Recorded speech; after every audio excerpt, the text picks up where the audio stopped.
My next guest is Jane Hume, of course. Some of you might know her as a federal politician, a senator, but we're going to just begin with reflections on the Queen. I understand, and thank you as ever for joining me, Senator, but I understand you did meet the Queen once before? I did, Tom. I met her in 2011 when she came out for her last visit to Melbourne. I was on the board of the Royal Children's Hospital at that time, and we were opening our brand new building here in Melbourne, in Parkville, and the Queen came to officially open the building. And she and Prince Philip were quite amazing as they toured the building and they met some of the staff, both medical and the nursing staff, but they said hello to as many people as possible. I practiced my curtsey well in advance. And the Queen she was extraordinary that day. She was wearing bright pink, and her skin, I know this sounds very shallow, so just bear with me. Shallow as a puddle I am, but her skin was so beautiful. She had the skin of a 30-year-old. She was just mesmerising. So, yes, it was quite an experience.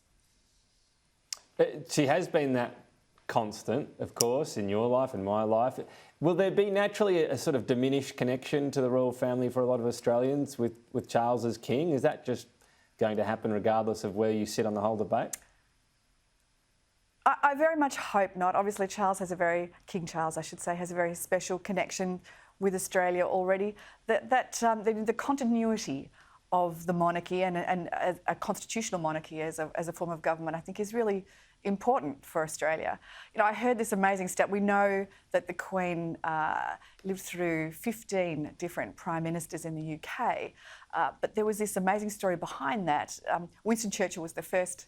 He was born in 1874. Liz Truss was the last. She was born in 1975. So there was 101 years of Prime Minister in the life of one Queen. I think that is just extraordinary. And, that continuity, as I say, the continuum of the monarchy and of the constitutional monarchy in Australia, I think is really important for a stable democracy.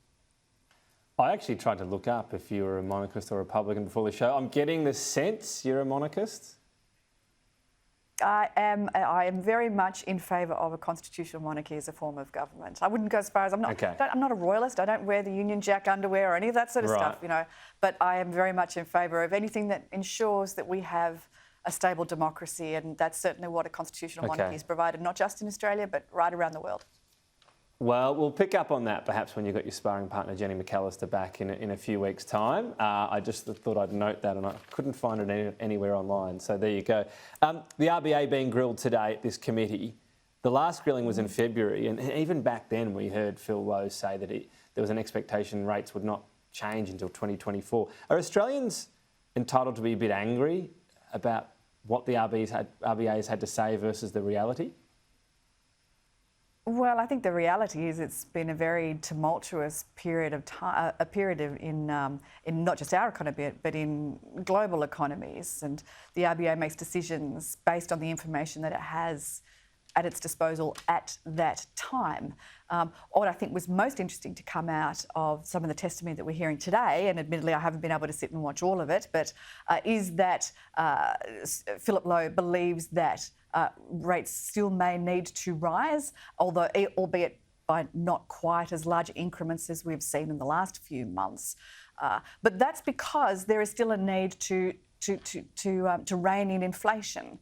The most important thing that I think a government can do now is make sure that its fiscal policy is working in line and alongside of monetary policy, which the RBA is responsible for, to ensure that the RBA doesn't have to do too much of that heavy lifting. We know that the government, for instance, had a lot of on-balance sheet and off-balance sheet expenditure that announced well before the election. I think it was around $45 billion in off-balance sheet expenditure and $18 billion on-balance sheet expenditure that was in excess of anything that the government was committed to. But the government still had... increase your payments. If you increase your expenditure, of course...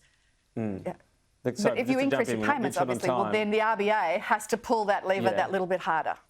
But the coalition were increasing too, just not by the same amount. So the principle, the coalition was doing the same as what Labor is doing, as you just explained there, just not to the same extent. But you did the same thing with your last budget. Well, and it's all about sending out those signals saying, well, you know, it's time to sort of rein in a little bit more fiscal rectitude so that the RBA can also get those signals and make sure that it responds in kind with interest rates. Because, of course, we know that interest rates mainly hit hard on about a third of the population, because a third of the population are mortgage holders, about 1/3 are renters, and about another third are people that own their own home outright. And it's that third that are the mortgage holders that are feeling the major brunt of the RBA's decisions to raise interest rates, which is largely correlated to the government's position of increasing deficits as well. So if we could rein in those deficits, it would send that right signal to the RBA to make sure that it doesn't have to do all of the heavy lifting, and that 1/3 of Australians that are really carrying the burden for everybody else right now will have the squeeze eased.